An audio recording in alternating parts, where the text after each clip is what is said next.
안녕하세요. 저는 얼마 전에 이혼한 여성입니다. 지금은 현재 편의점을 운영하면서 손님이 없을 때마다 늘 사연을 들으며 시간을 보내곤 했었는데요. 늘 다른 사람들의 이야기라고만 생각하며 즐겨 듣던 사연이 직접 제가 경험한 일이 되어버리니까 한동안은 좀 멍하게 되더라고요. 근데 제 사연도 같이 적으면서 여러분들의 위로도 받고 싶고 공감도 얻고 싶어서 그렇게 적어보게 되었습니다. 저는 결혼은 때에 맞게 너무 이르지도 늦지도 않게 적당한 시기에 했어요. 대학교를 졸업하고 나서 딱히 취업에 뜻이 없었던 저는 부모님과 상의 후에 부모님 명의로 되어 있는 건물 1층을 얻어서 편의점을 운영하게 되었죠. 애초에 부모님 건물에서 시작을 한 거라 저는 보증금이나 월세도 내지 않고 수입을 전부 고스란히 제가 가지고 올 수 있어서 다른 친구들보다는 좀 여유롭고 넉넉한 생활을 빨리 할 수 있었답니다. 근데 이건 다 제가 잘해서가 아닌 부모님을 잘 만난 복이라는 걸 잘 알고 있기 때문에 저희 부모님께 더 효도하려고 하고 잘하려고 노력했어요. 지금도 그러고 있는 중이고요. 하지만 자식으로서 부모에게 할 수 있는 최고의 효도는 건강하고 행복하게 잘 사는 모습을 보여드리는 거라 생각을 해서 저는 다른 것보다도 결혼을 해 단란한 가정 꾸려서 재미있게 잘 사는 모습을 보여드리고 싶었어요. 떡두꺼비 같은 손자들도 순풍순풍 낳아서 우리 부모님의 기쁨조가 될 수 있게 해주고 싶었죠. 하지만 저의 노력에도 불구하고 저는 부모님 마음을 아프게 해드리는 사건을 하나 치르게 되었습니다. 참 자식으로서 보여드리고 싶지 않은 모습이었는데 지금도 그때만 생각을 하면 마음이 찌르르 거릴 만큼 저에게는 큰 사건이었어요. 그 이야기의 주인공은 바로 시댁인데요. 저는 남편을 당시 제 친구의 남자친구를 통해서 소개를 받아서 만나게 되었습니다. 1년 반 정도 연애를 하다가 결혼을 했는데 그 당시 남편은 막 대학교를 졸업하고 나서 취업을 준비하던 시기였고 2년째 대기업을 도전하고 있다가 떨어져서 많이 힘들어하던 시기였죠. 그래도 열심히 사는 사람이었어요. 그 바쁘고 힘든 와중에도 아르바이트를 하며 본인 용돈도 벌어가면서 밤 늦게까지 취업 준비를 하는 노력남이었거든요. 저도 그 성실함과 노력하는 모습에 반해서 현실이 안정적이지 않은 사람인데도 불구하고 만나왔던 거였습니다.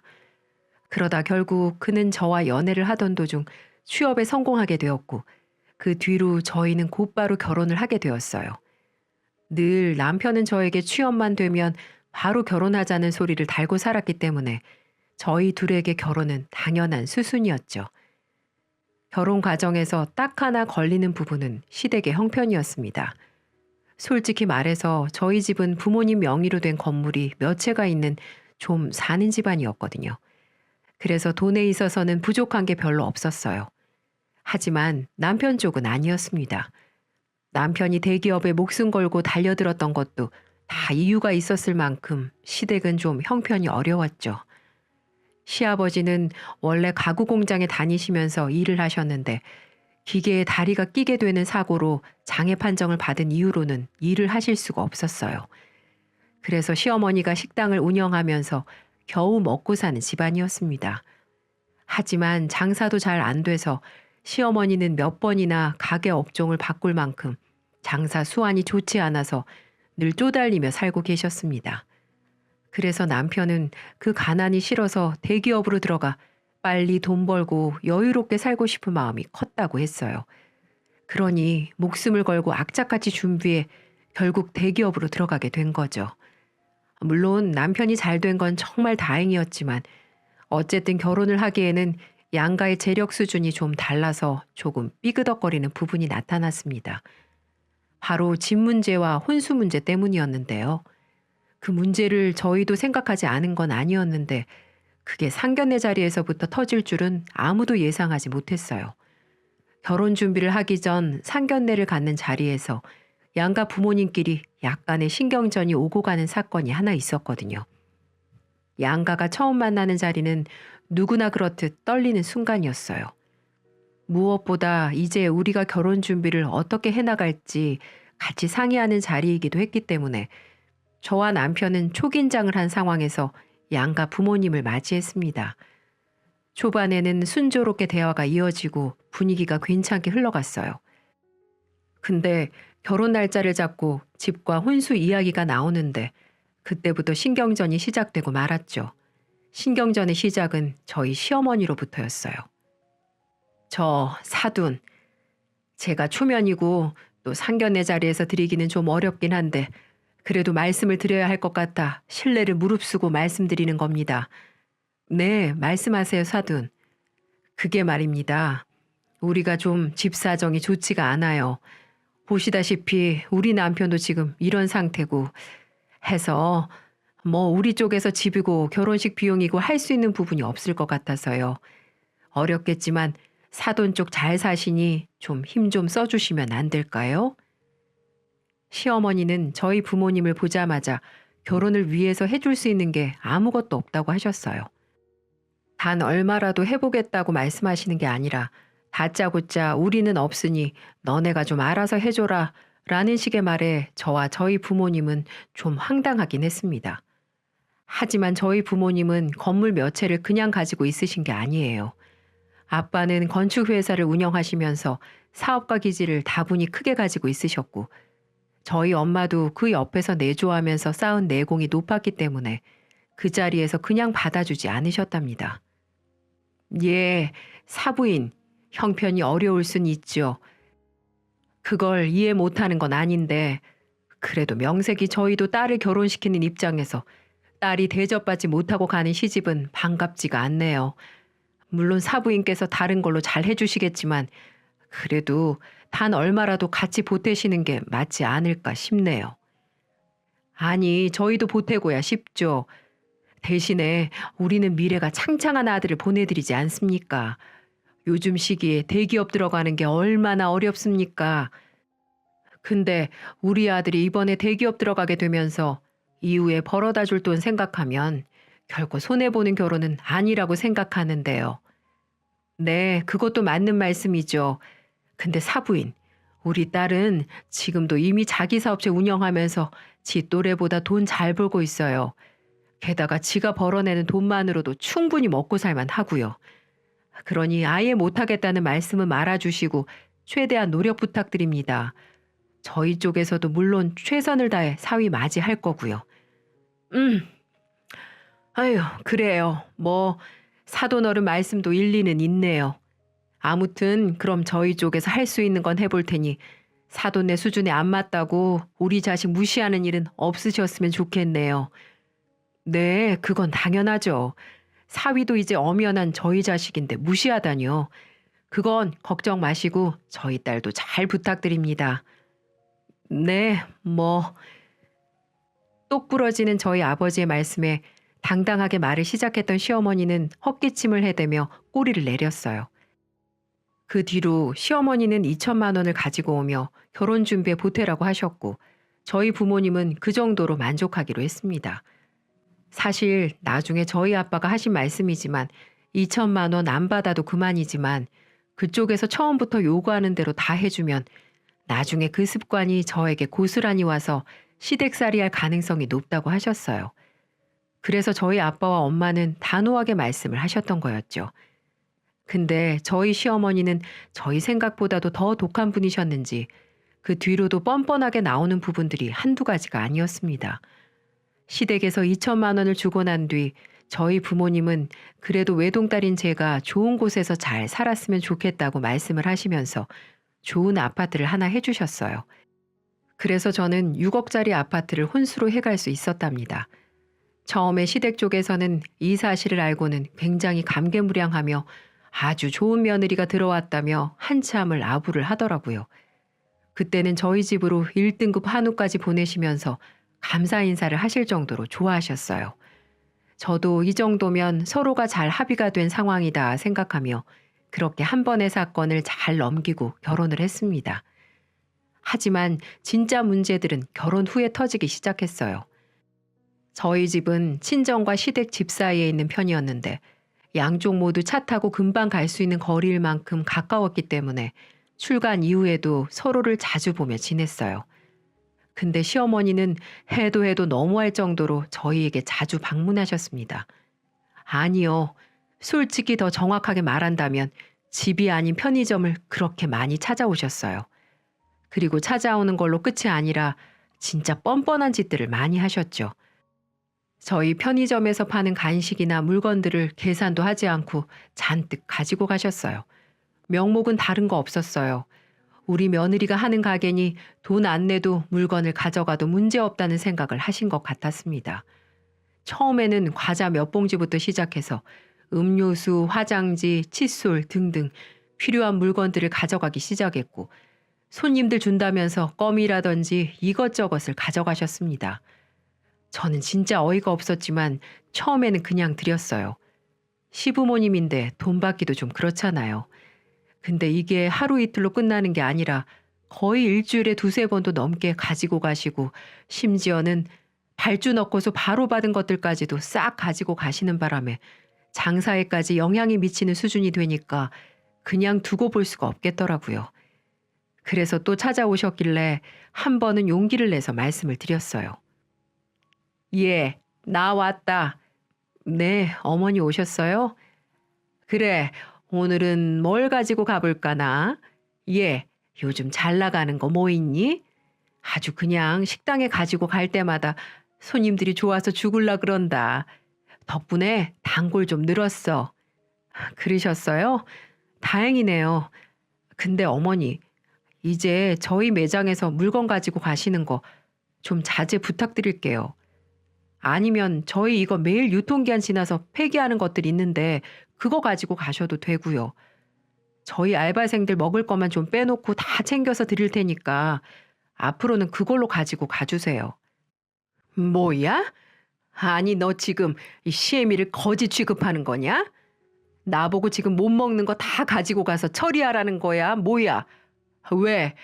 이깟 거 몇 푼짜리 주는 게 그렇게 아깝든? 아까운 게 아니라요, 어머니.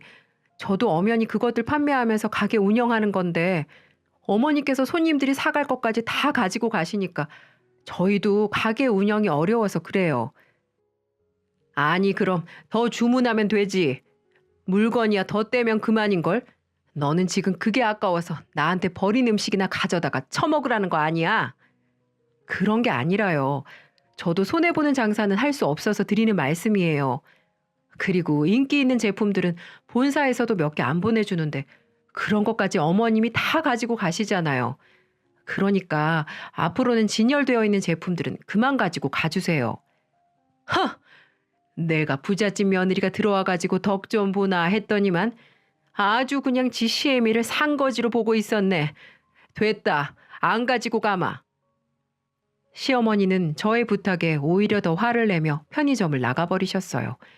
그 뒤로는 그새 저희 남편에게 다 일러 바쳤는지 퇴근도 전에 남편에게 전화가 왔더라고요. 여보, 혹시 엄마한테 편의점 물건들 그만 가지고 가시라고 했어? 아휴, 벌써 당신 귀에 들어갔어? 빠르기도 하네. 그렇게 말씀드렸어. 솔직히 너무하셨잖아. 그걸로 나도 벌어서 먹고 사는 건데 어머니 때문에 손해본 게 이만저만이 아니라고. 아니, 그래도 그렇지. 당신 시어머니가 그거 몇 개 가지고 가는 게 아까워서 그만 오시라고 해? 여보, 지금 여기에서 어머니 편 드는 거야? 당신이 생각해봐. 일주일에 두세 번씩 꼬박꼬박 하루에 가지고 가시는 물건값만 10만 원이 넘어. 편의점에서 그 정도면 물건 몇 개가 빠지는 건 줄 알아?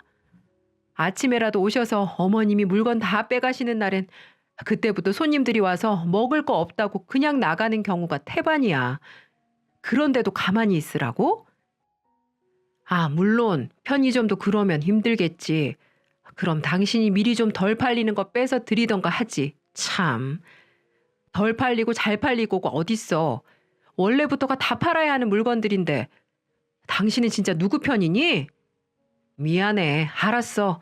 뭐 그렇다고 나한테까지 성질을 부려. 중간에서 난처한 건 나란 말이야. 일단 알았어. 이따 퇴근해서 봐. 저는 시어머니 편을 드는 남편에게 대답도 하지 않은 채 끊어버렸어요. 남편도 중간에서 난처하겠죠.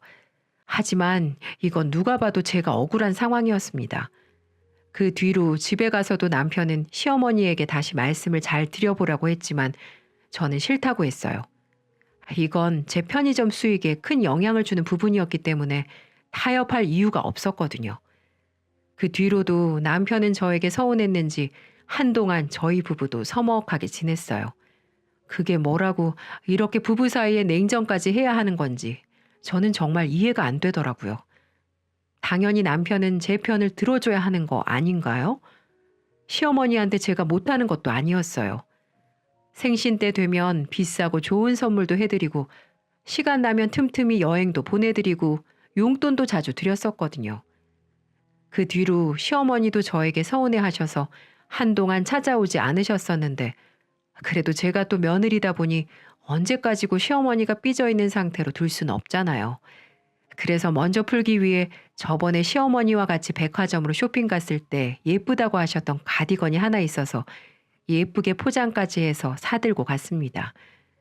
시어머니는 처음에는 탐탁지 않아 했지만 제가 곧바로 손에 선물을 쥐어드리니 언제 삐져 있었냐는 듯 다시 살갑게 말씀을 하시던 거 있죠. 지금 생각해도 어이가 없네요. 그만큼 저희 어머니는 욕심이 대단한 분이셨어요. 아이고, 내가 우리 부자 며느리 본 덕에 이런 명품 스카프도 받아보고 말이야. 성공했다, 성공했어. 아유, 색깔 고운 것 좀 봐라. 며느라, 나중에는 좋은 명품 백도 부탁한다. 아유, 네, 어머니. 나중에 돈 더 많이 벌면 명품 가방도 꼭 사다 드릴게요. 그래, 그래. 예쁜 내 며느리.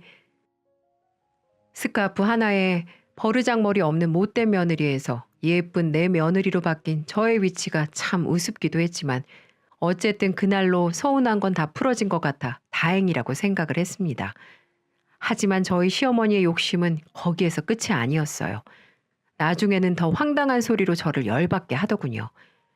시어머니는 그 뒤로 편의점에 다시 오시긴 하셨지만 예전만큼 물건들을 막 가지고 가진 않으셨어요. 폐기된 물건들을 주로 가지고 가시고 몇 가지만 본인이 먹고 싶은 것들을 가져가시는 수준에서 그쳤죠. 저는 그것만으로도 장족의 발전이라 생각하며 그냥 지내고 있었습니다. 그렇게 나름 평화롭게 잘 지내고 있던 중에 시어머니가 이번에는 우리 부부가 다 있을 때 저희 집으로 찾아오셨어요. 집으로 찾아오신 건 오랜만이었기 때문에 저는 이것저것 음식을 잘 차려서 대접을 했습니다. 근데 식탁 위에서 어머니의 이야기를 듣는 순간 식탁 위에 있는 음식들을 다 엎어버리고 싶은 일이 생기고 말았어요. 예, 있자니 며느라. 나도 너처럼 편의점을 하나 해보면 어떨까 싶어. 아니, 내가 너 하는 거 보니까 편의점 운영이 그렇게 어려운 것 같지 않아서 말이야. 지금 식당이 몇 달째 적자가 나서 아주 힘들어 죽겠다. 이참에 다시 편의점으로 개업해서 새 출발해볼까 해. 그래요, 어머니? 근데 이것도 초기 비용이 만만치가 않아요. 저야 아빠 건물로 들어간 거라 비용이 그렇게 많이 들진 않았지만 본사에 지불해야 하는 것도 크고 공사 비용부터가 만만치 않으실 거예요. 그래서 좀 알아봤는데 역시 우리 식당만 처분하기에는 역부족이겠더라고. 내가 얼추 보니 우리 집을 팔면 금액이 좀 맞을 것 같아. 원래는 너네 결혼할 때 내가 무리해서 대출만 안 받았어도 더 자금을 땡길 수 있었는데 너네 결혼시키느라 내가 힘들었잖니. 시어머니는 거기에서 결혼식 때 2천만 원 해준 것으로 호들갑을 떨며 말씀을 하시더군요. 근데 시어머니의 그 뒤의 말과 거기에 답변하는 남편의 말이 더 가관이었어요. 그래서 말인데 우리 집 처분하고 그 돈 보태서 편의점 낸 다음에 나랑 네 시아버지는 이 집으로 들어와 합가하려고 한다. 어떠냐? 그래? 그럼 당연히 우리 집으로 모셔야지 엄마. 걱정 말고 들어와요. 방도 남는데 뭐. 좋네. 나도 엄마 아빠랑 살고. 어머, 정말? 그래도 돼? 저와 어떠한 상의도 없이 갑작스럽게 시모에게 집으로 들어오라는 남편의 말을 듣고 저는 입에 있던 음식들을 그대로 다 내뿜을 뻔했어요. 게다가 거기에 좋아가지고 맞장구를 치는 시어머니를 보니 기가 차더라고요. 그래서 저는 빨리 수습을 하기 위해 말을 꺼냈습니다. 저기 어머니, 합가는 좀 무리일 것 같아요. 이가 지금 어머님을 어떻게든 도와드리고 싶어서 급하게 대답을 한 것 같은데 일단 저희 집이 그만큼 집이 넓지가 않잖아요. 작은 방 하나 있는 것도 좁아서 생활하는데 많이 불편하실 거예요. 게다가 어머니 편의점 하시는 것도 생각을 잘 하셔야 돼요. 제가 그냥 운영하는 것 같아 보여도 편의점이 신경 쓸 게 한두 가지가 아니거든요. 이거 물건 관리 제대로 못하면 바로 벌금 물고 자칫하면 운영정지 먹고서 편의점 문 닫아야 될 수도 있어요. 저는 거의 랩을 하듯 속사포로 말을 뱉어냈어요. 진짜 숨도 안 쉬고 말이에요. 그랬더니 저희 어머님은 또 거기에서 열을 내시더라고요. 야, 이게 또 나를 무시하네. 너도 하는 걸 내가 못할 거라고 생각하는 거야, 지금? 편의점 운영이 뭔데? 그게 도대체 뭐라고 훈수를 둬? 그리고 지금 우리가 여기 들어오는 게 못마땅한 거냐? 어? 어머니, 왜 또 말씀을 그렇게 하세요? 어머님께 훈수 두는 게 아니라 현실적으로 조언해 드리는 거고요. 저희 집으로 들어오시면 불편한 게 당연한 거잖아요. 저도 아무런 마음의 준비도 없이 시부모님 모시는 거 솔직히 불편하고요. 저는 이번에도 다짜고짜 화를 내는 시어머니에게 제 속마음을 그대로 전달해 버렸어요. 솔직히 시부모님하고 같이 사는 게 불편한 건 사실이었거든요. 근데 진짜 어이없는 건 여기에서도 제 편을 들어야 할 남편 놈이 이번에도 시어머니 편을 들었다는 겁니다. 이 여자가 야, 이 건방진 년아. 너 자꾸 시어머니한테 말본세 그따위로 할래? 시어머니가 새 출발하고 싶다고 어렵게 말씀하시는데 거기에 도와드리지는 못할 망정 우리 부모님 모시는 게 불편해? 이 남편 놈은 심지어 욕까지 섞어가며 시어머니가 있는 앞에서 저에게 면박을 주더군요. 거기에서는 저도 더 참을 이유가 없었어요. 저희 시어머니는 남편의 언행을 보고 나무라는 것이 아니라 오히려 꽃이다는 표정으로 저를 보고 계시더군요. 거기에서 저는 더 화가 나 일부러 더 시어머니 앞에서 같이 욕을 해버렸습니다. 이 거지 같은 놈이 어디다 대고 욕이야? 그럼 너는 우리 부모님 모실 수 있어? 지는 우리 친정집에 찾아가는 것도 싫어하면서. 그리고 너는 우리 부모님 도와줘 봤어? 까놓고 말해서 너 따위가 우리 부모님 도울 것도 없겠지만 하다못해 너 우리 부모님 생신이나 기념일에 뭐 제대로 챙겨보기나 했어? 맨날 지네 부모님 생신에는 좋은 거 못 해드려서 안달이면서 우리 부모님 때는 인터넷에서 파는 싸구려나 사다가 바치잖아. 그것도 내가 겨우 말리면 그제서야 내 카드로 선물 사대는 주제에. 더 말해볼까? 돈을 벌어도 내가 더 많이 벌어오고 생활비를 보태도 내가 더 많이 보태는데 네가 뭔데 니네 엄마 도와주라 말아야? 남편은 속사포 같은 저의 말에 적잖이 열이 받았는지 뒷목을 잡고 쓰러지는 신용을 해댔습니다. 가짠더라고요. 그 옆에서 시어머니는 제 이야기를 들으면서 얼굴이 붉어지면서 엄청 열을 받아 하는 게 보였죠. 근데 저는 참지 않았어요. 솔직히 그동안 쌓인 게 진짜 많았거든요. 남편이란 놈은 지네 부모님이나 위할 줄 알지 저나 저의 부모님께는 늘 성의가 없었어요. 그것도 마음에 안 들었는데 이번 사건까지 터지고 나니까 저의 서운함은 겉으로 터져버리고 말았습니다. 한 번 터지니까 이게 계속 말이 나오더라고요. 그래서 앞에 계신 시어머니에게도 더 말을 보탰어요. 어머니, 진짜 죄송한데요. 편의점 일이 밖에서는 쉬워 보여도 안으로 들어가면 절대 그렇지 않아요. 젊은 사람도 하기가 쉽지 않은데 50 넘은 어머님은 얼마나 더 힘드시겠어요. 그러지 말고 지금 운영하시는 식당을 잘 살려볼 궁리를 하시거나 다른 업종을 찾아보세요. 그리고 다시 한번 말씀드리지만 저는 합가는 못해요. 지금도 이렇게 퍽 하면 어머님이랑 싸워대는데 같이 살면 얼마나 더 서로가 힘들겠어요. 그래서 저는 합가는 못하겠어요. 정말 죄송합니다, 어머니. 이 고의한 것 피도 눈물도 없는 년 같으니라고. 시어머니는 그대로 저에게 욕을 한 바가지 하고는 집을 나가셨어요. 남편도 열이 받았는지 그대로 안방으로 문을 쾅 닫고는 들어가 버렸죠. 저도 속상하고 힘들어서 그날 밤 하루 종일 식탁에 엎드려 얼마나 울었는지 모릅니다. 근데 사실 제가 우리 아버지 피를 물려받았는데 그냥 피만 물려받았겠어요? 저는 누가 봐도 우리 아빠 딸이라고 할 만큼 사업가 기질이 컸습니다. 그냥 보면 이건 될 거다, 안 될 거다라는 게 탁 하면 보일 만큼 사업 수완이나 땅, 건물 보는 눈이 탁월했거든요. 하지만 우리 시어머니는 성격 자체가 허술한 사람이었어요. 그래서 꼼꼼함이 중요한 편의점 일을 절대 할 수 있는 분이 아니셨죠. 그래서 제가 더 말린 것도 있었거든요. 근데 그 속도 모르고 이렇게 저만 나쁜 인간으로 몰아세우는 그들에게 정말 서운했습니다. 근데 저의 진심 어린 조언과 성질에도 그들은 정신을 못 차린 듯 했어요. 남편과 시댁과의 냉전이 이어지고 있는 사이 저는 어느 날 퇴근을 하고 집에 들어갔다가 완전히 까무러칠 뻔했습니다. 그 일이 있고 며칠 뒤 편의점을 닫고 집으로 갔는데 온 집안이 시댁 물건들로 채워져 있었습니다. 그리고 거실에 대자로 누워서 시부와 시모가 TV를 보고 있었어요. 너무 황당했습니다. 아무리 시부모님들이라고 하더라도 여긴 내가 사는 공간인데 내 허락도 없이 모든 짐을 싸들고 저희 집으로 왔다는 게 열이 받기 시작하더군요. 알고 보니 이 모든 말도 안 된 상황에는 남편 놈이 자리하고 있었습니다. 어머님, 아버님, 여기는 어떻게 들어오셨어요? 이 짐들은 다 뭐고요? 당신, 어머님, 아버님 여기 들어오는 거 알고 있었어? 알면서 뭘 물어? 당연히 알고 있지. 이제 부모님도 들어오셨으니까 당신은 제발 그 성질머리 고치고 부모님께 깍듯하게 하면서 잘 모시고 살 생각해. 뭐라는 거야, 이 인간이? 어머님, 아버님, 진짜 너무하시네요.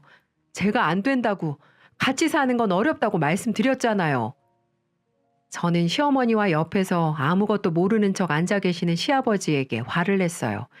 그랬더니 우리 시어머니는 아무런 죄책감도 없이 또 생각 없이 말을 하시던 거 있죠. 이 고의한 것? 야, 내가 내 아들 집에 들어온 건데 왜 네가 안 된다고 난리야? 이미 우리 집 내놨으니까 너도 포기하고 그냥 살아. 아주 그냥 저 고의한 성질머리는 누구한테 배운 건지.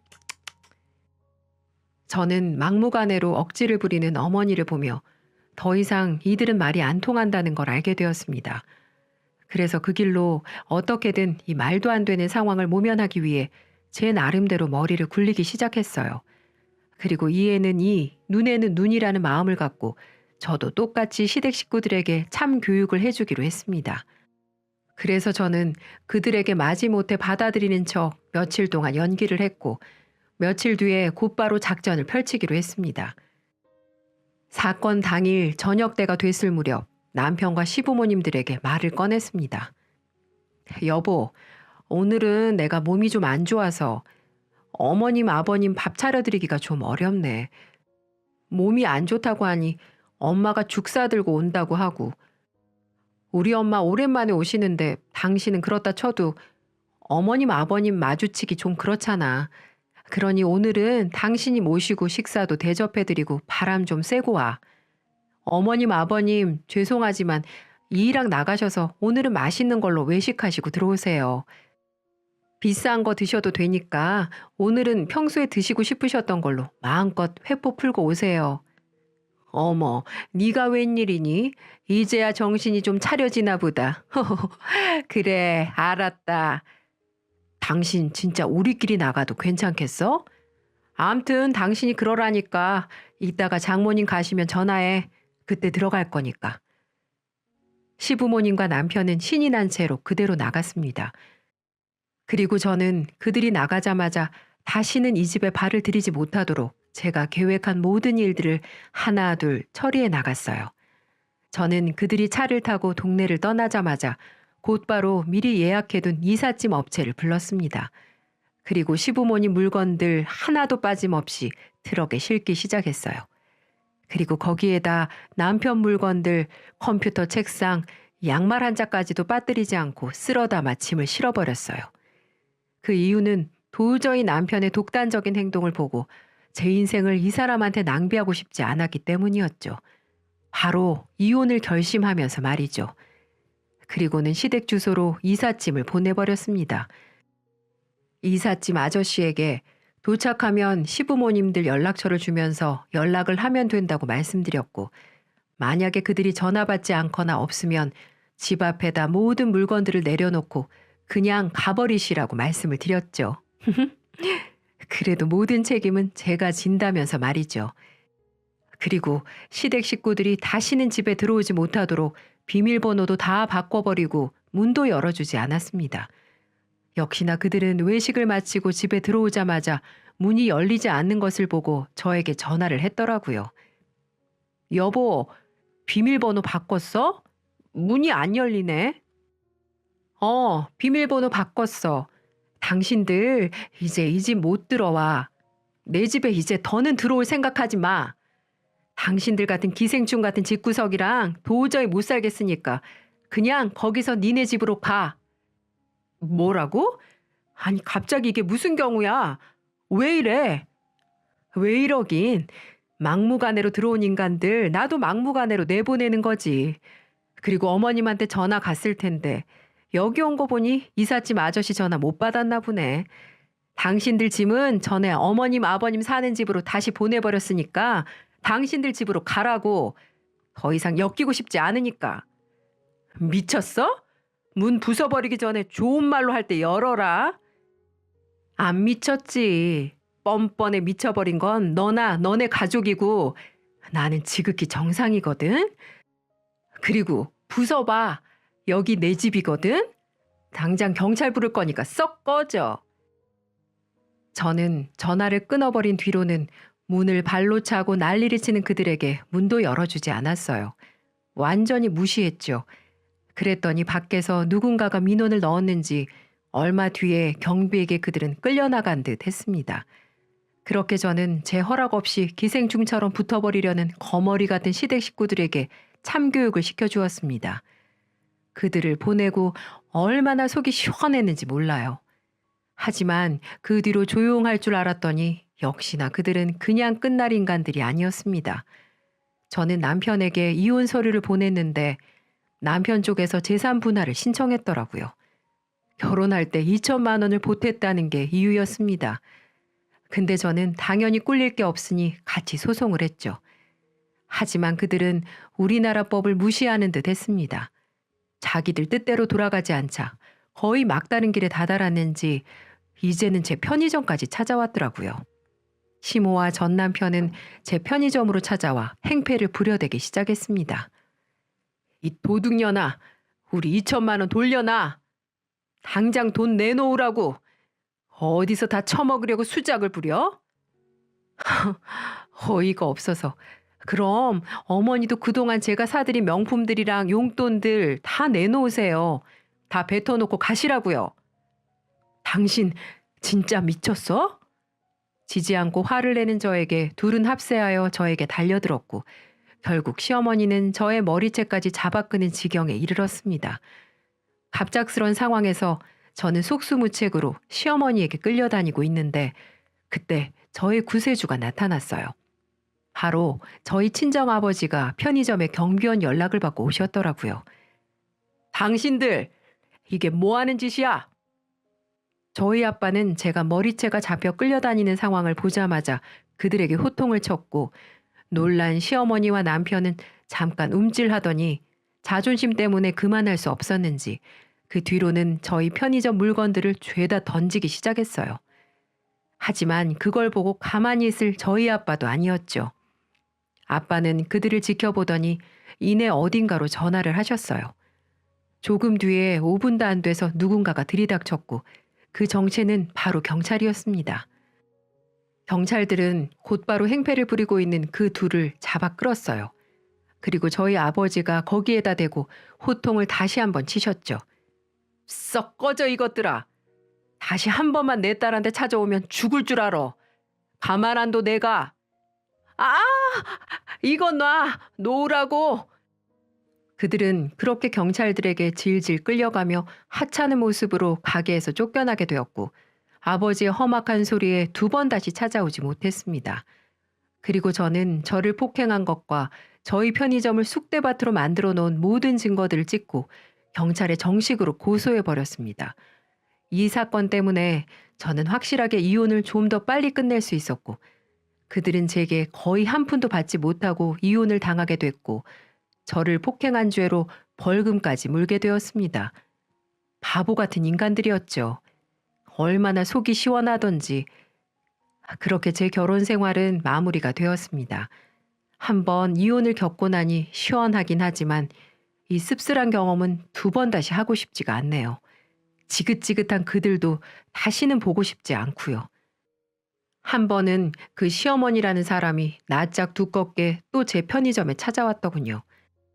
하지만 제게 욕을 하고 난동을 피웠던 시어머니 모습이 아닌 아주 온순하고 착한 사람으로 다가왔어요. 그 모습을 보니 의아하더군요.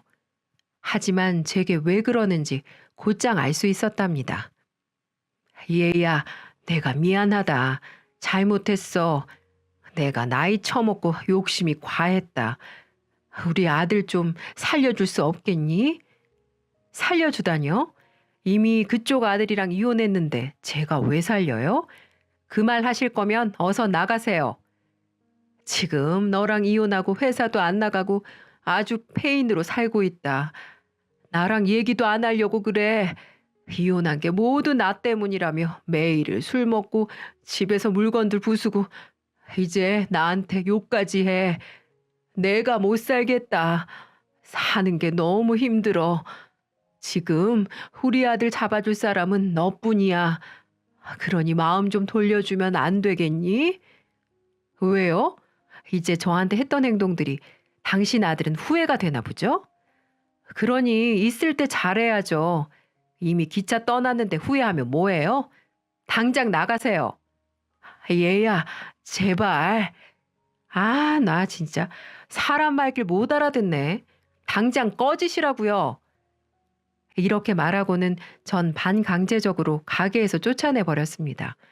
비굴하게 제게 고개를 조아린 모습을 보고 참 인생이라는 게 어떻게 될지 모른다는 말이 실감이 났습니다. 그 집 며느리로 들어가 최대한 도와주며 잘 살아보려 했지만 욕심이 지나친 그들을 보면서 다시 한번 인생에 대해 생각하게 되는 계기가 되었네요. 그래서 저는 오히려 지금 상황에 감사하며 비온 뒤에 땅이 굳는 경험이었다 생각하면서 씩씩하게 지내고 있습니다. 비록 이혼녀라는 꼬리표를 달고 살고 있지만 그들 그림자에서 벗어나니 숨을 마음껏 쉴 수 있어서 얼마나 좋은지 몰라요. 그래서 지금은 계속 편의점을 운영하며 되도록 뜻깊고 알차게 인생을 살아보려고 노력하고 있답니다. 제 사연은 여기까지입니다. 이걸 보시는 여러분에게도 때로는 인생에서 비가 오고 눈이 내리고 센 강풍이 불 때가 있을 텐데요. 그래도 그 뒤에 찾아오는 시원함과 멋진 설경, 정화된 안녕하세요. 저는 결혼 생활 10년이 되던 해에 남편과 이혼하고 다시 을사가 된 여자입니다. 지금은 친정에서 살면서 딸 하나와 아들 하나를 두고 있습니다. 제 전 남편은 서울대에서 박사학위를 받아 교수로 재직하는 사람입니다. 그리고 저희 시부모님은 두 분 다 옛날 분들답지 않게 대학을 졸업하신 분들입니다. 그래서 제가 남편과 결혼할 때 엄청 반대를 많이 하셨어요. 남편과 시부모님께 제가 의대를 나왔고 의사 생활을 했었다는 사실을 비밀로 해야 하는 사정이 있었거든요. 그 개인 사정이 도대체 무엇이었는지 궁금해하실 분들이 많을 것 같아서 이야기 보따리를 풀어놓으려고 합니다. 여러분 잘 들어주세요. 저는 어릴 적부터 책 읽기를 좋아하고 공부를 잘했기 때문에 동네에서 수재라고 불리던 아이였습니다. 특히 수학을 좋아해서 과학고에 1등으로 입학했어요.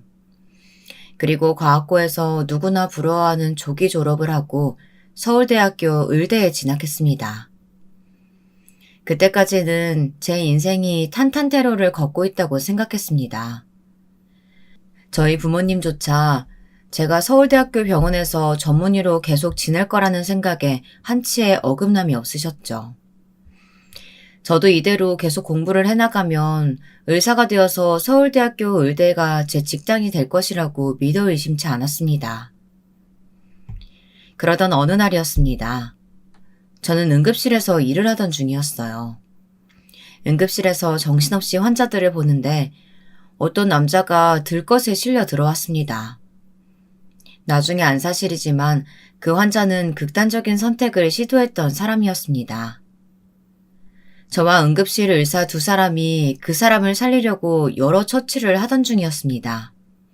그 사람은 갑자기 무슨 힘이었는지 벌떡 상체를 세우고 제 목에 칼을 대더니 미친 듯이 소리치는 것이었습니다. 그냥 나 내버려둬. 안 그러면 이 여자 찔러버릴 거야. 제발 나 죽게 내버려 두라고. 파괴하지 말고. 환자분 진정하세요. 일단 제발 저를 좀 놔주세요. 경찰 불러요 어서. 이 사람 눈 돌아서 무슨 짓 할지 몰라요.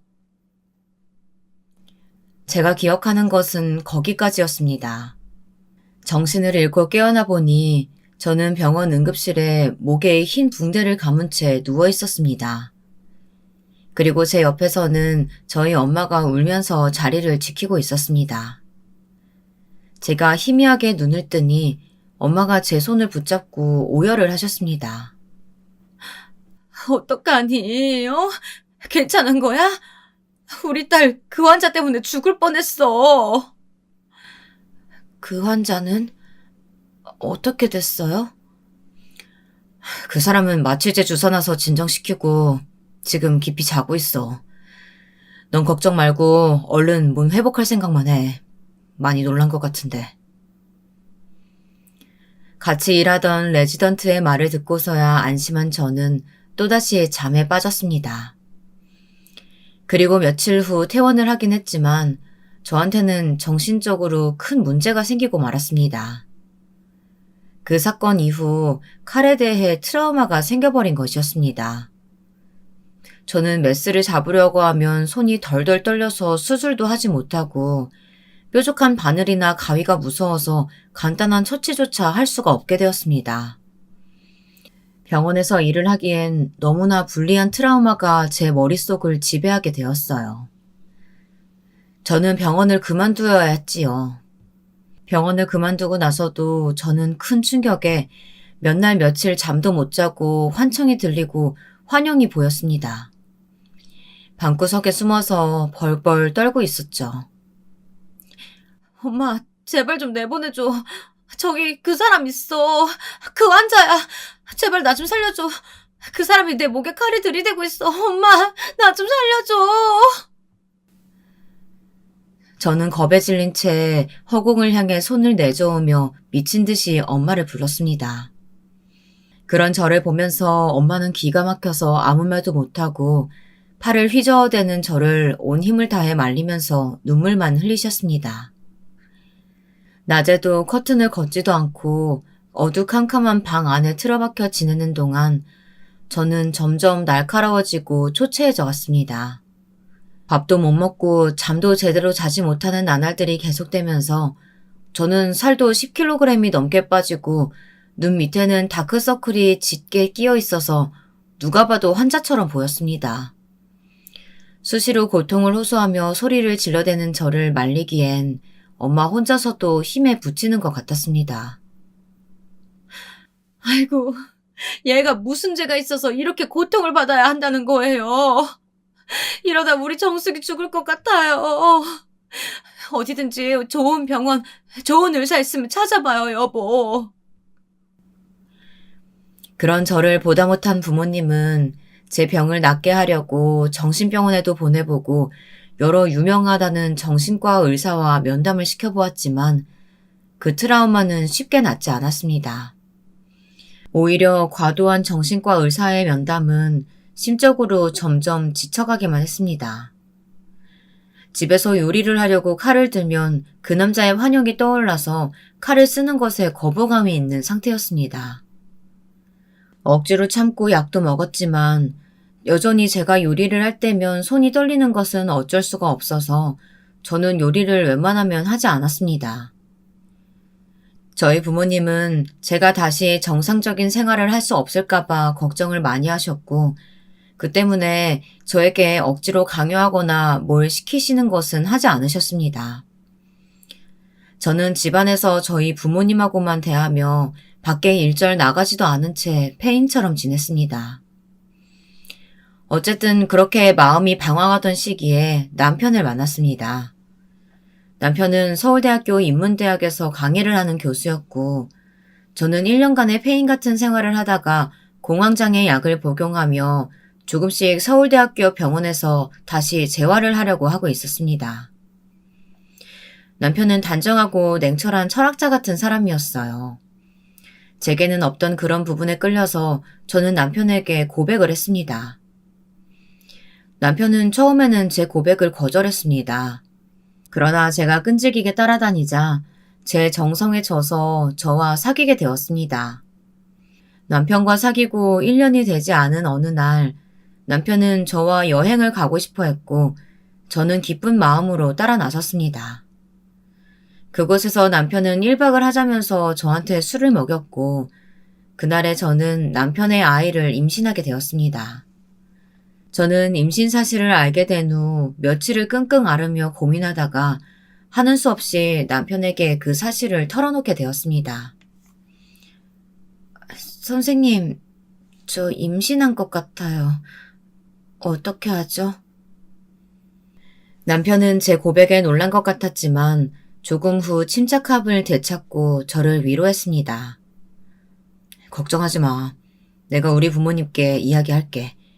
그러면 우리 결혼할 수 있을 거야. 너는 걱정하지 말고 기다려줘. 부모님도 크게 반대하시진 않을 거야. 그러나 남편의 생각은 너무 안일했던 거였습니다. 남편의 소개로 시부모님을 처음 만난 날, 저는 그분들의 냉담함에 몸이 떨리고 트라우마가 다시 고개를 드는 것 같았습니다. 저는 시부모님이 체중 학력을 물어보셨을 때 정신병원 입원과 의사였던 시절의 트라우마를 말하고 싶지 않아서 고등학교만 졸업했다고 이야기했습니다. 그랬더니 시댁 식구들은 제가 임신을 핑계로 남편에게 들러붙어 억지로 결혼하려고 한다고 하시면서 저와 남편의 결혼을 극구 반대하셨습니다. 게다가 시어머니는 제 뱃속 아이가 정말 아들의 아이인 것은 맞느냐면서 저에게 모욕과 수모를 주는 말도 서슴지 않으셨습니다. 그러나 남편은 어떻게든 저와 뱃속의 아이를 책임지겠다고 하며 시부모님을 설득했습니다. 그때는 남편이 제 인생을 구원한 사람처럼 멋져 보이고 든든한 사람으로 보였습니다. 정말이지 제가 눈이 어떻게 되었나 봐요. 남편은 시부모님의 극한 반대에도 제 편에 서서 저와 결혼을 강하게 밀어붙였습니다. 저는 이 사람도 제 아이도 책임지는 사람이 되어야 한다고 생각합니다. 어머님, 아버님이 왜 반대하시는지는 알고 있습니다. 하지만 이 사람도 대학은 졸업 못했을 뿐이지 머리는 좋은 사람이에요. 그러니까 너무 반대만 하시지 마시고 다시 생각해 주세요. 그러니까 뭐 때문에 대학을 졸업 못했느냔 말이야. 그냥 계속 학교 다녔으면 졸업을 하던지 애 낳고 다시 학교 다니면 되지 않느냐고. 아니면 당장 결혼하지 말고 대학 졸업하고 나면 결혼하는 게 어떠니? 아니, 며느리라는 애가 배불러서 학교 다니면 교수인 우리 아들 입장이 뭐가 돼요? 당신도 참. 그러니까 빨리 내가 선보라고 할 때 선을 봤어야지. 너는 엄마 말 안 들어서 이게 무슨 꼴이니? 어디서 근본도 모르는 애를 데리고 와가지고 결혼을 하겠다고. 아이고 머리야. 내 평생 네가 속 안 썩일 줄 알았더니 이제 와서 이 엄마 뒤통수를 때리는구나. 그것도 아주 세게 치는구나. 저를 사이에 두고 시댁 식구들은 제가 마치 투명인간인 것처럼 제 앞에서 제 흉을 보았고 저를 만난 것이 남편 경력에 다시 없는 흠이라도 됐냐 걱정을 하셨습니다. 그때 당시 저는 마음의 상처를 많이 받았습니다. 하지만 시댁 식구들에게 대놓고 티를 낼 수는 없었어요. 무슨 말을 듣는다 하더라도 그때는 어떻게든 남편과 결혼 승낙을 받아야만 했으니까요. 그래서 저는 입을 꾹 다물고 남편과 함께 시댁 식구들에게 무릎을 꿇고 제발 저를 받아달라고 부탁하는 수밖에 없었습니다. 그때라도 저는 도망쳤어야 했어요. 하지만 앞으로 일어날 일들을 알지도 못한 채 저는 그 수모를 당하고도 남편이랑 결혼만 할 수 있다면 참아야 한다고 생각했습니다. 그만큼 남편은 제 인생을 좌지우지할 만큼 영향력이 있었으니까요. 저는 이 사람에게 버림받는다면 죽어버려야겠다고 극단적인 생각까지 했습니다. 그만큼 그때는 남편을 사랑한다고 믿었습니다. 하는 수 없이 시부모님은 아들에게 져서 저와 결혼하는 것을 승낙하셨습니다. 하지만 저를 마음으로 받아들인 것은 절대 아니었습니다. 결혼 후에 시부모님은 저에게 대학을 나오지 않았다는 문제만으로 10년을 괴롭히며 무시해왔고 남편을 비롯한 시댁 식구들에게 집단으로 따돌림을 당해왔으니까요. 저는 그때마다 억울해서 제가 의대를 다닌 사실을 말하고 싶었지만 그랬다면 제 정신병원 입원 병력까지 이야기하는 것이 너무 수치스럽게 생각되어서 쉽게 말을 꺼낼 수가 없었습니다. 임신 초기에 티가 나지 않을 때 결혼식을 하자면서 남편은 신혼여행도 가지 못하게 하고 결혼 후에는 저를 강제로 시댁에 같이 살게 했습니다. 저희 부모님은 저의 고집으로 남편과의 결혼은 허락했지만 제가 많이 걱정되어서 아기를 낳기 전까지만이라도 친정에서 지내기를 바라셨습니다. 그렇지만 저는 부모님의 호의도 거절했습니다. 그때는 어떻게든 시부모님의 눈에 들어서 편하게 결혼 생활을 하고 싶었던 욕심도 어느 정도 있었기 때문입니다. 지금 생각해보면 다 부질없는 짓이었어요. 시부모님은 저라는 존재 자체를 처음부터 마음에 안 들어 하셨던 분들이시니까요. 처음부터 제게 저기를 가지고 계셨던 두 분의 마음은 결코 변화하지 않았습니다. 제가 그 사실을 깨닫는 데에는 그리 오랜 시간이 흐르지 않았습니다. 임신을 하고 10달이 채 못 되어서 저는 갑자기 진통을 느끼고 응급수술로 출산을 하게 되었습니다. 출산을 하고 병원에 누워있는데 시부모님은 저의 병실에는 오시지도 않고 남편과 아기만 보고 가셨다고 하더라고요. 나중에 남편에게 그 말을 전해 듣는데 서러움에 눈물이 그치지 않더라고요. 그 후 저는 퇴원을 하고 얼마 안 되어 산후 우울증이 생겼습니다.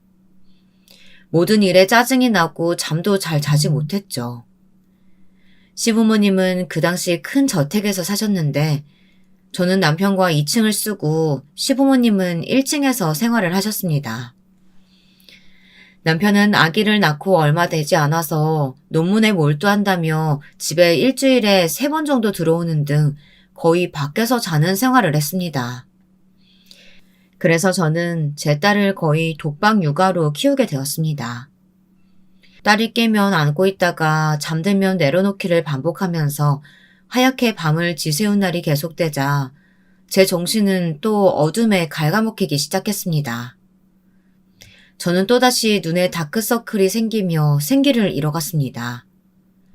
그러던 어느 날 제가 목류병 증세가 생겨서 밤에 잠이 덜 깬 채로 돌아다니니까 저녁 식사를 하는 자리에서 시어머님께서 밤중에 위층에서 삐걱삐걱 소리가 난다고 말씀을 하시더라고요.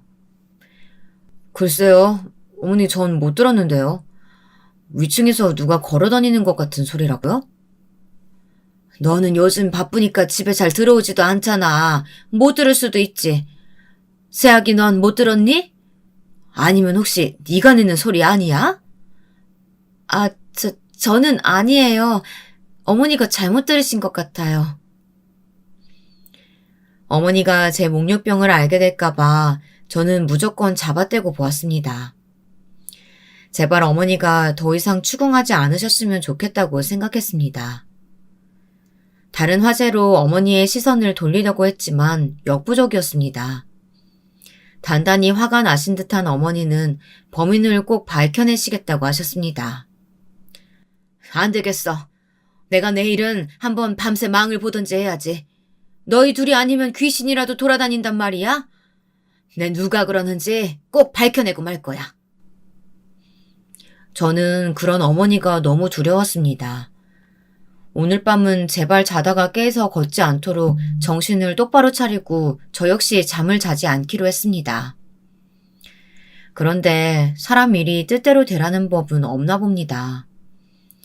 새벽 2시쯤에 도저히 저는 참지 못하고 아기 방에서 깜빡 잠이 들었고 눈을 감은 채로 돌아다니다가 어머니에게 팔을 붙들였습니다. 시어머니는 제가 거짓말을 했다며 펄펄 뛰고 화를 내셨죠. 이것 봐, 너잖아. 내가 그럴 줄 알았다니까. 아니긴 뭐가 아니야. 이렇게 밤에 안 자고 제멋대로 돌아다니고 있구만. 어머니, 전 정말 몰랐어요. 믿어주세요. 저도 모르게 피곤해서 목련병이라도 생겼나 봐요. 어머니가 저를 곁눈으로 흘겨보자 저는 마룻바닥에 무릎을 꿇고 앉아서 두 손을 모아 어머니께 싹싹 빌면서 눈물을 흘렸습니다.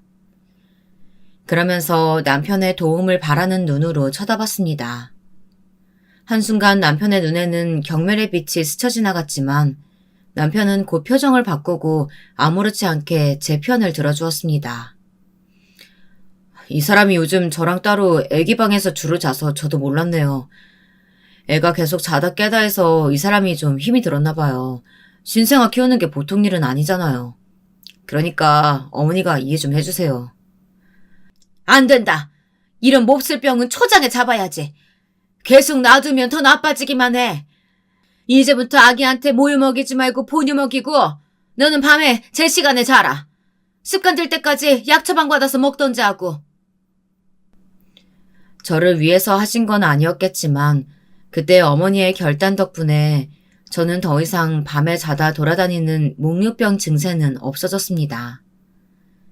그런 부분만큼은 어머니에게 고마운 마음입니다.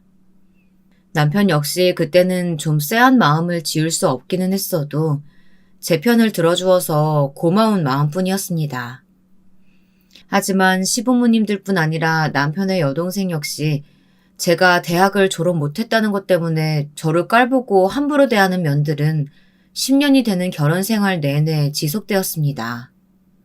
남편의 여동생은 변호사인데 서울대 법대를 수석으로 졸업한 인재였습니다.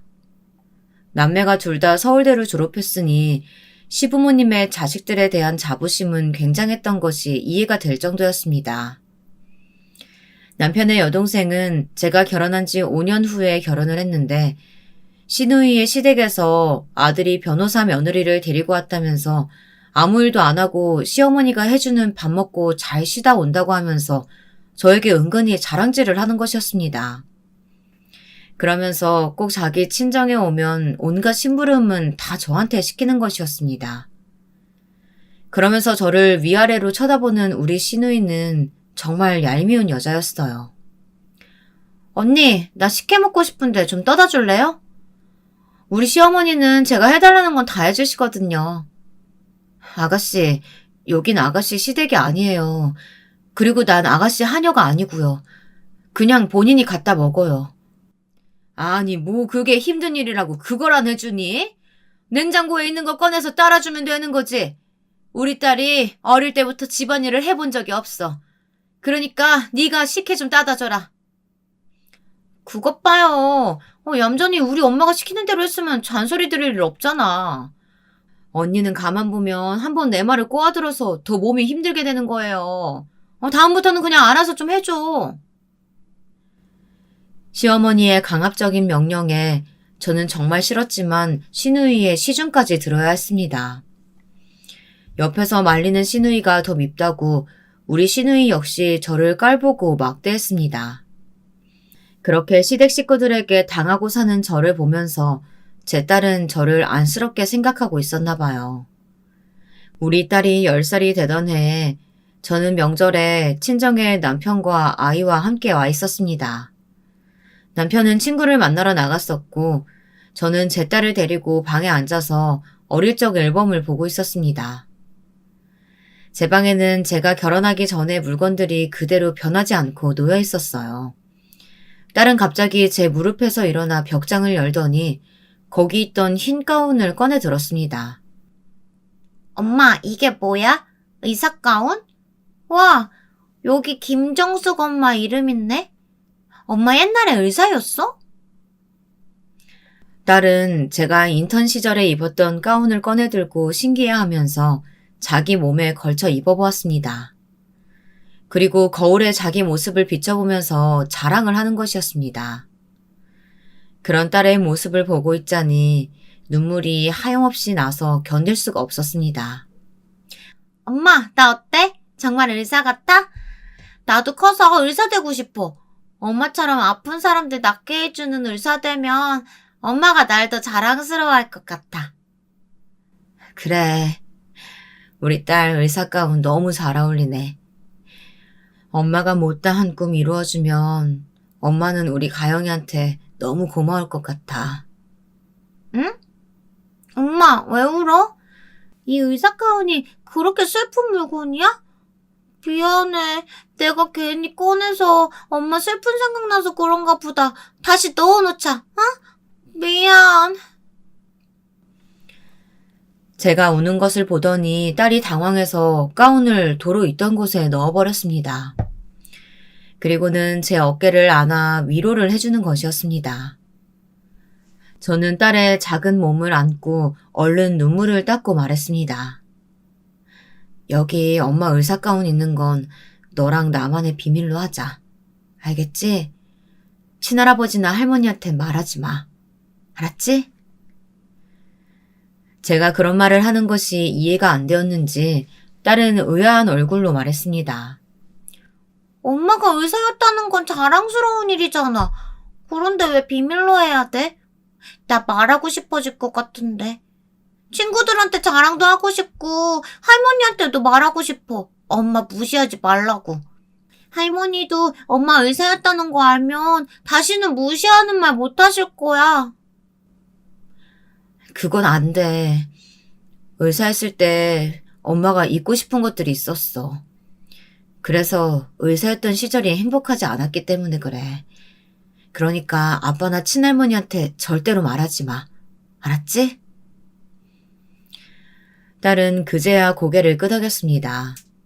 하지만 얼굴은 여전히 영문을 모르는 듯한 표정을 짓고 있었습니다.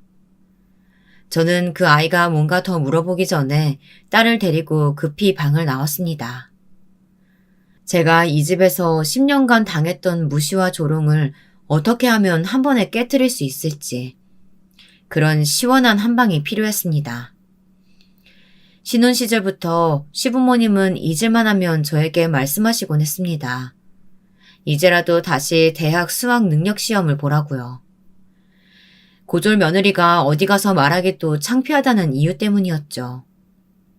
시어머니는 대학 동기들과 가장 길게 만남을 유지해오고 계셨습니다.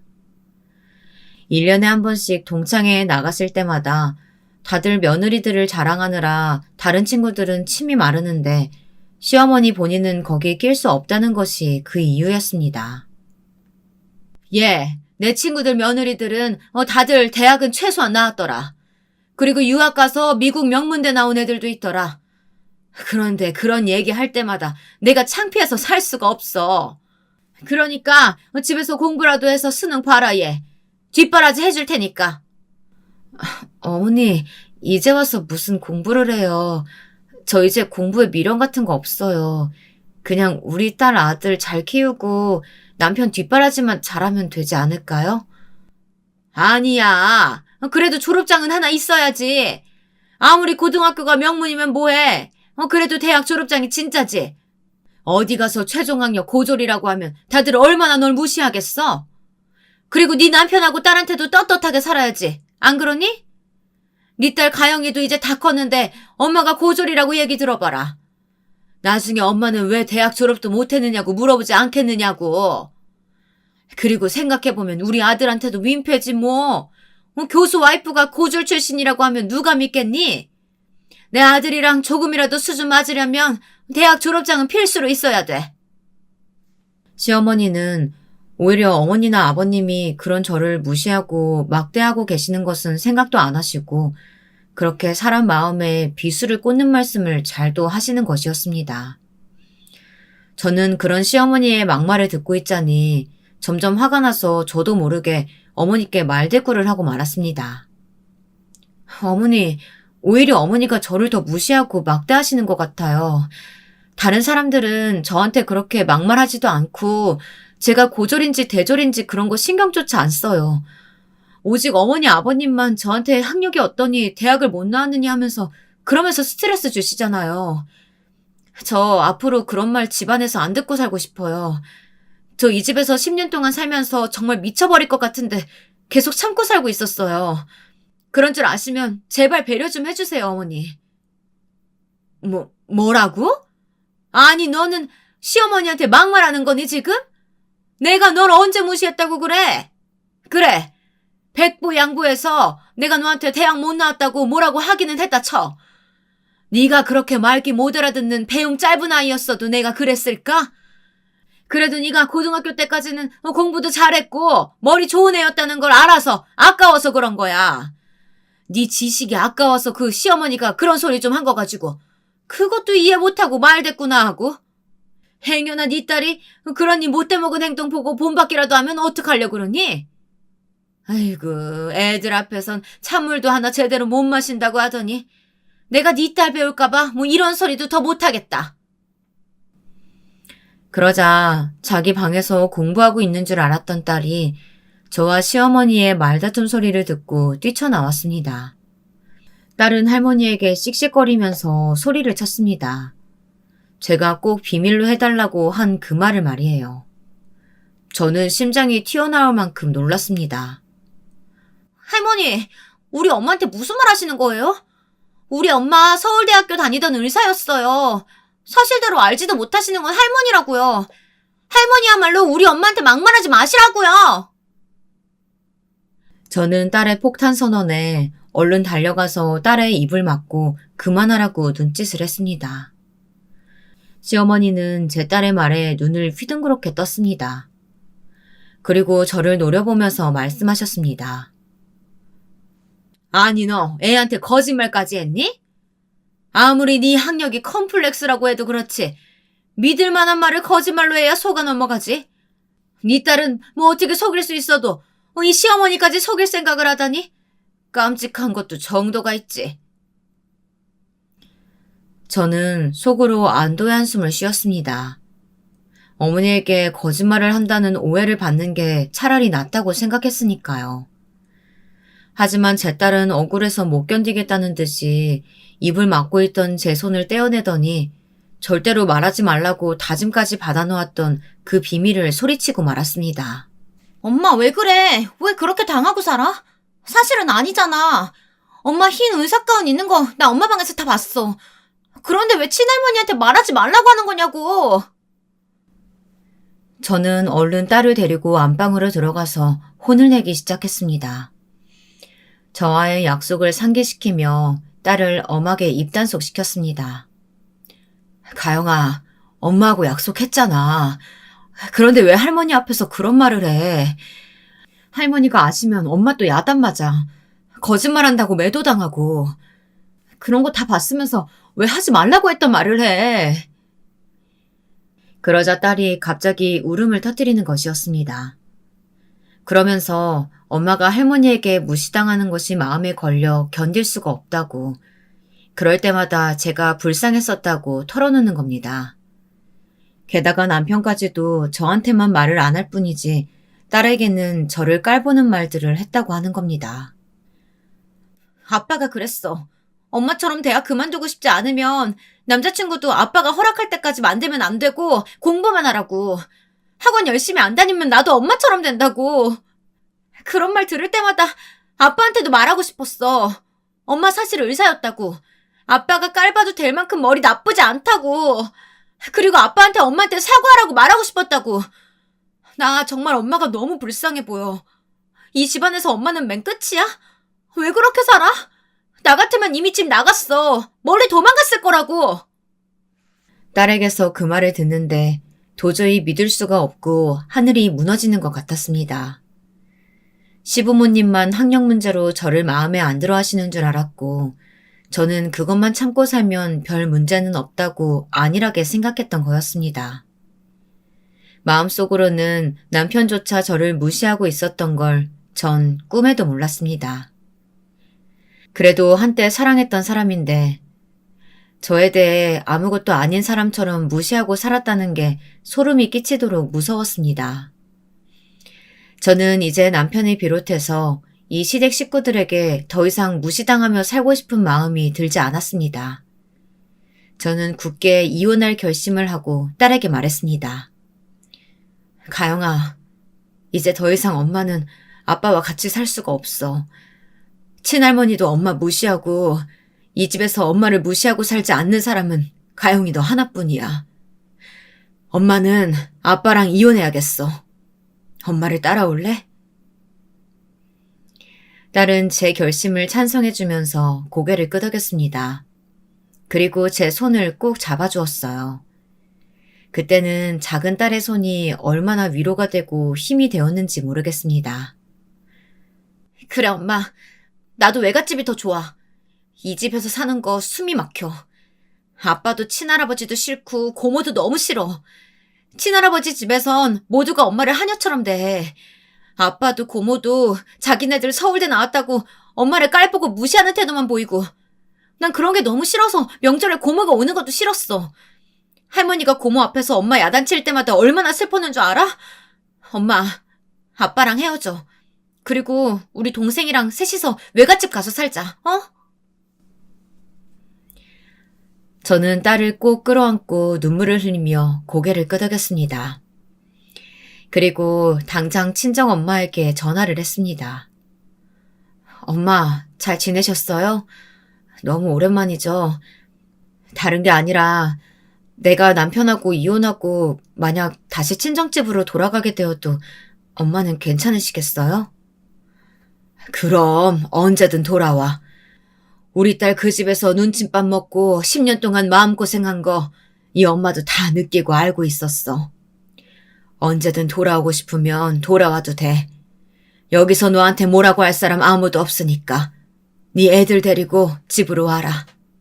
너무 힘들어하지 말고. 알았지? 제가 엄마에게 그냥 하는 하소연이 아니라 정말로 남편과 이혼할 거라고 하니까 엄마는 언제든 돌아오라며 주저하지 않고 제 편을 들어주셨습니다. 친정 부모님까지 내 편이니 저는 더 이상 미룰 생각이 없었습니다. 오늘이야말로 남편과 결판을 낼 거라고 생각했습니다. 더 이상 참지 않아도 된다고 생각하니까 새 힘이 솟아나는 것 같았습니다. 그날 저녁 웬일인지 집에 일찍 들어온 남편에게 저는 조용히 물었습니다. 당신 솔직하게 말해봐요. 나한테 하고 싶은 말 없어요? 내가 무게를 잡으면서 남편의 눈을 똑바로 보자 남편은 잠시 흠칫하더니 곧 아무렇지 않은 표정으로 농담을 던지는 것이었습니다. 왜? 당신이야말로 무슨 드라마를 보고 나한테 하고 싶은 말이라도 있는 거야? 그러니까 무슨 드라마든지 좀 그만 보라고. 당신이 현실과 상상 잘 구분을 못하니까 우리 엄마도 당신한테 잔소리 하시는 거 아니야. 그러나 제 눈빛이 점점 무서워지자 남편은 한 발 뒤로 물러섰습니다. 그 틈에 저는 남편에게 평소 하고 싶었던 말을 다 시원하게 쏟아냈습니다. 당신, 내가 대학 졸업장 없다고 우리 딸한테 내 흉 본 거 맞아?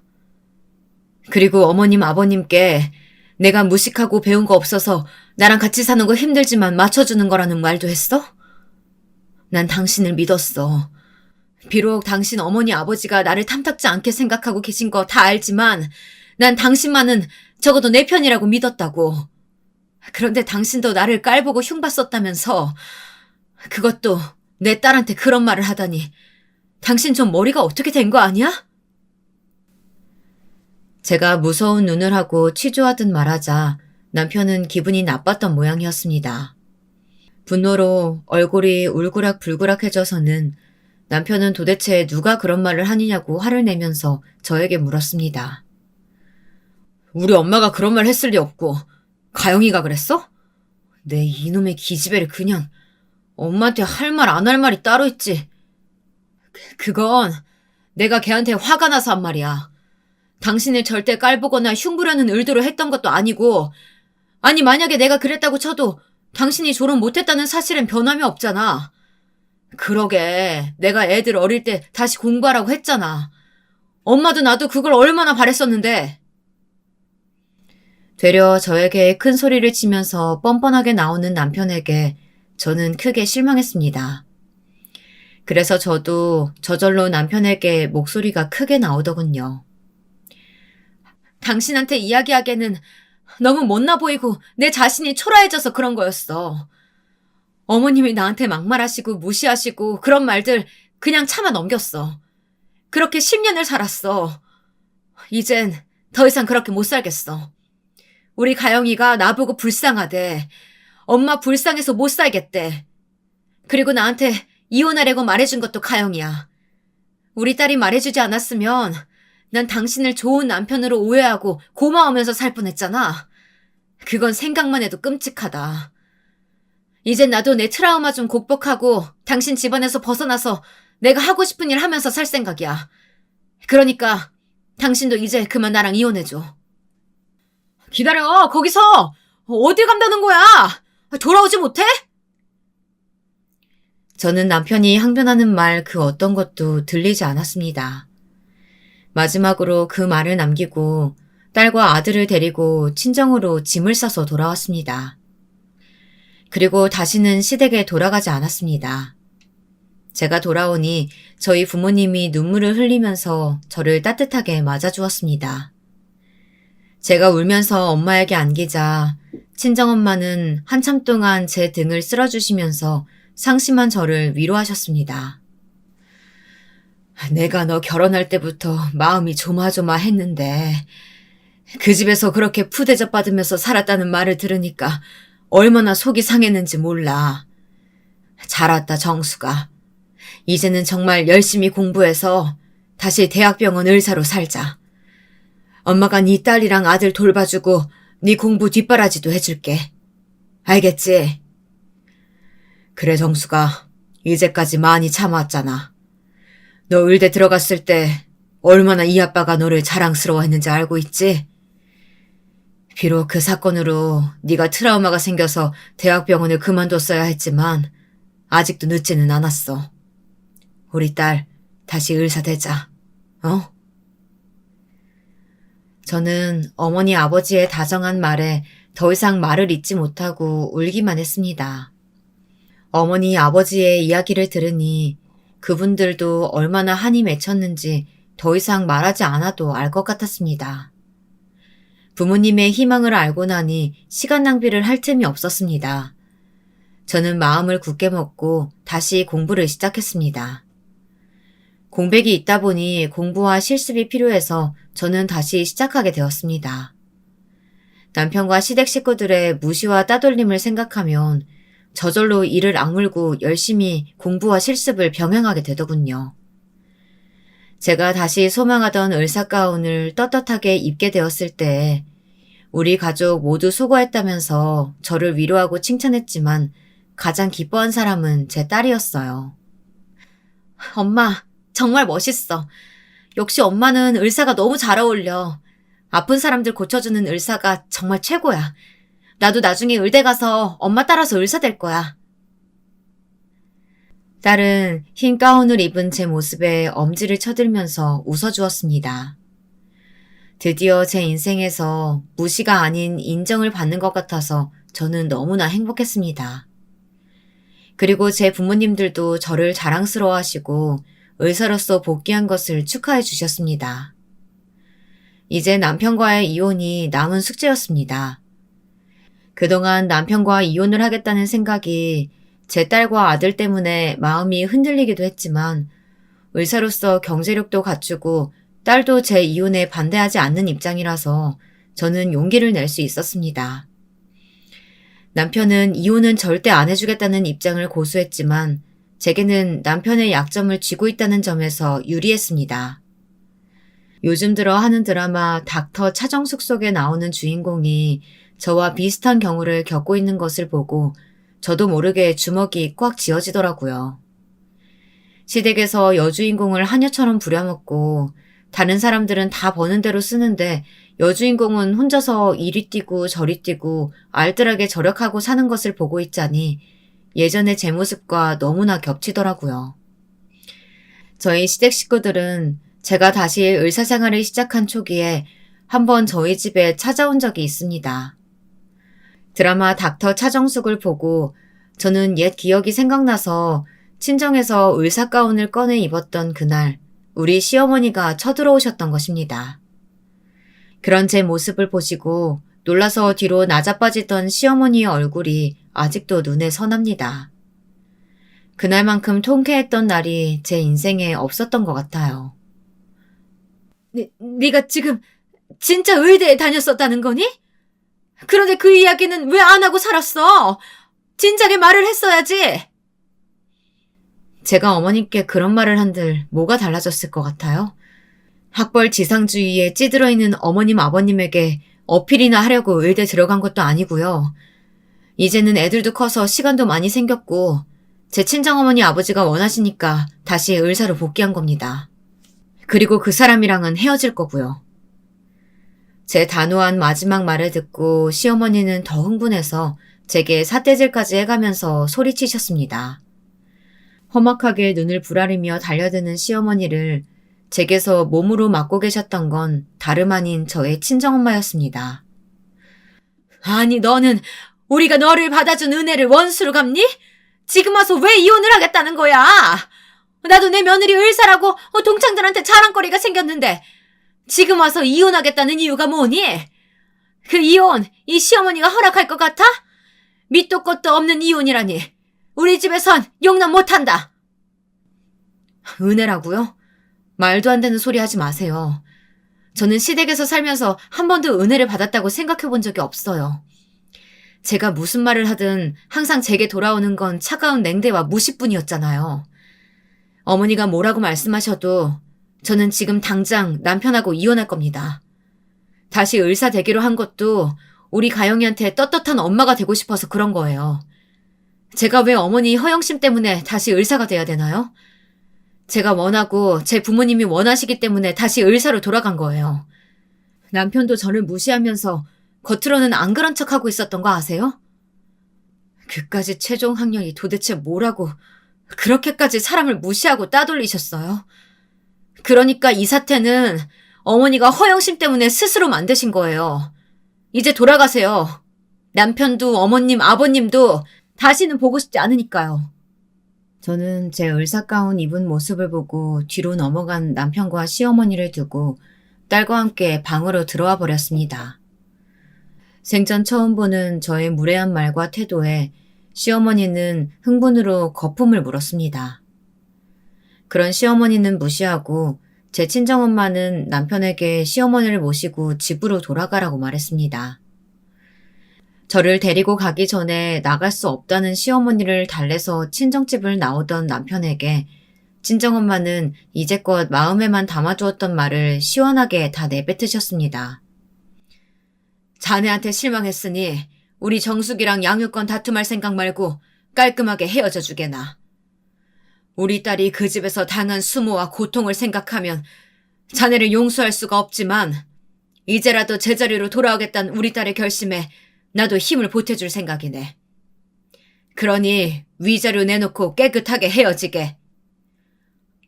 그게 무슨 말씀이세요? 아내랑 헤어지는 것도 억울한데 제가 왜 위자료까지 줘야 합니까? 아내와 헤어지는 것도 왜 장모님의 허락을 받아야 되냐고요? 저 소송으로 갈 겁니다. 제가 잘못한 거 없으니까 이혼은 못할 거예요. 뭐라고? 자네가 이렇게 뻔뻔한 사람이었는지 정말 몰랐네. 당장 이 집에서 나가! 다시는 보는 일 없었으면 좋겠네. 친정어머니는 남편의 태도에 기가 막혀서 혀를 차셨습니다. 결혼하고 사는 동안 그렇게 무시하고 집안일에 도움도 준 적이 없으면서 잘못한 게 없다니 남편의 주장은 뻔뻔하기 그지없었습니다. 하지만 저는 남편과 이혼할 버젓한 명분이 있었습니다. 왜냐하면 저는 시댁 식구들 누구도 눈치채지 못한 남편의 부정을 다 알고 있었거든요.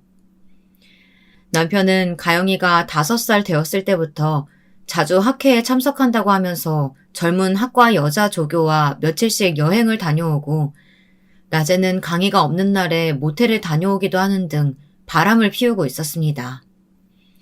그러면서 그 사실을 제가 꿈에도 모를 거라고 헛된 소망을 품고 있었던 것 같아요. 저는 이제 그 사실을 터뜨릴 기회다 생각을 했고 아이들의 양육권을 위해서 변호사를 고용했습니다. 그리고 제가 사진 찍어두었던 남편과 그 여자의 통 내용과 전화통화 사실을 모조리 다 이야기했습니다. 남편이 이혼 소송을 생각하기 전에 제가 먼저 소장을 쓸 생각이었습니다. 그러나 그 소식을 어떻게 들었는지 남편이 저를 찾아왔더라고요. 남편은 처음에는 저를 살살 구슬려서 소송을 취하겠다는 생각이었나 봐요. 그런 발상으로 남편은 뻔뻔하게 거짓말로 저를 회유하려는 거 아니겠습니까? 그 일은 당신이 오해한 거야. 나 딱 한 번, 정말 한 번만 그 애 만났고 더는 잠자리 같은 거 하지도 않았어. 그러니까 소송은 취하해줬으면 좋겠어. 여러분, 생각을 한번 해보세요. 제가 계속되는 남편의 바람을 어떤 마음으로 숨겨주고 있었는지 그 사람은 짐작이나 했겠어요. 저는 이 순간만 기다려온 사람이었거든요. 저는 남편의 얼굴에 대고 조용히 으르렁거리듯 말했습니다. 나 그 여자 만났어. 당신 교수실에서. 언제부터였는지도 알아. 우리 가영이가 5살 때부터. 당신 그 여자랑 바람 피운 거 다 알고 있었지만 당신한테 이야기하지 말라고 했어. 나 만났다는 거 그 여자가 말 안 했지? 내가 부탁했어. 나중에 당신 약점으로 써먹으려고 말하지 말라고 했던 거야. 마음 같아선 그 여자도 같이 가정 파탄 책임 물어서 소송하고 싶은데 꾹 참고 있는 거야. 저는 그동안 차곡차곡 모아두었던 사진들과 통 내용들을 증거로 남편의 눈앞에 들이댔습니다. 그러면서 그 여자와의 불륜을 다 알고 있다고 폭로하자 남편의 얼굴이 새파래지더니 꽁지가 빠져라 하고 달아났습니다. 그래서 저는 이혼 변호사와 함께 법정에 서는 일은 없게 되었습니다. 정말 다행인 일이죠. 남편은 꼼짝없이 양육권을 저에게 넘기고 제가 달라던 위자료도 어떻게 했는지 모르지만 3억을 마련해 주었습니다. 자기가 학과 조교랑 바람 피우는 사실이 시부모님의 귀에 들어가는 것만은 어떻게든 막고 싶었나 보더라고요. 저와 남편의 이혼은 합의로 원만하게 이루어졌습니다. 그 이후 남편과 시댁 식구들은 더 이상 저를 찾아와서 괴롭히지도 않았고 다시 연락도 하지 않았습니다. 지금 저의 딸은 중학생이 되었습니다. 학부모들은 다들 중2병이 무섭다고 말하지만 아직 우리 딸은 저에게 너무 착한 딸입니다. 밤낮 가리지 않고 의사일 하는 엄마에게 힘이 되어주고 너무 바빠서 잘 챙겨주지 못해도 웃으며 엄마를 응원한다고 말하는 제 딸이 얼마나 사랑스러운지 모르겠습니다. 정신없이 몰아치는 환자들과 야근에 시달려도 요즘은 제 인생에서 가장 행복한 나날입니다. 이제는 제 마음에서 칼에 대한 트라우마도 어느 정도 극복이 된 것 같고 환자들을 보면 얼른 이 고통에서 내 힘으로 해방시켜주고 싶다는 생각이 차오릅니다. 여러분, 제가 하고 싶었던 말은 아직 늦었다고 생각하지 말고 하고 싶었던 일이 있다면 꼭 이루시길 바란다는 것입니다.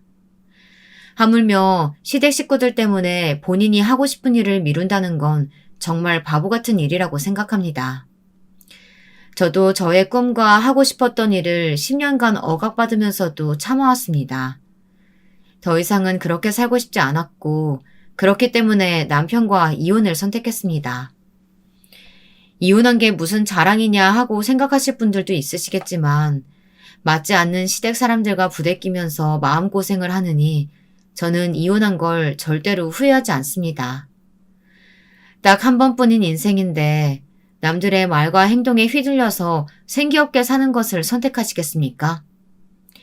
여러분 같으면 어떻게 하시겠어요? 그럴 필요는 없다고 생각합니다. 부당한 대우를 받으면서까지 남의 눈치 볼 일은 아니라는 겁니다. 개인의 정신건강에도 더 좋지 않고요.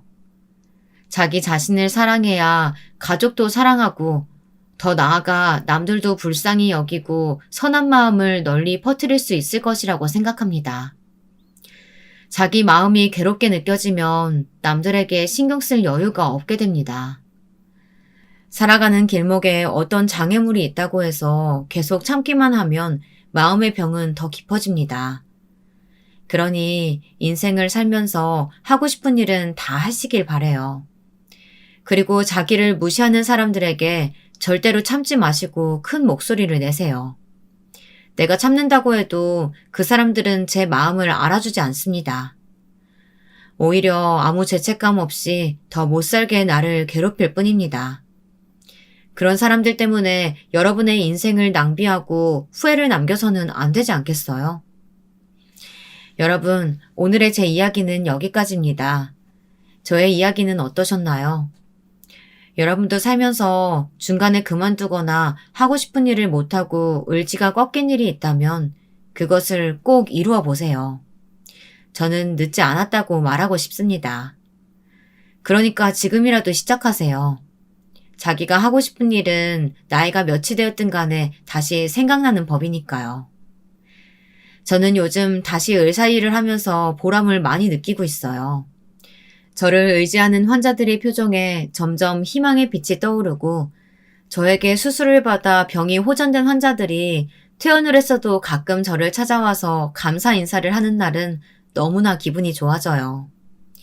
저도 사회에서 쓸모있는 일을 하고 있는 사람이라는 생각에 저절로 어깨가 으쓱해진답니다.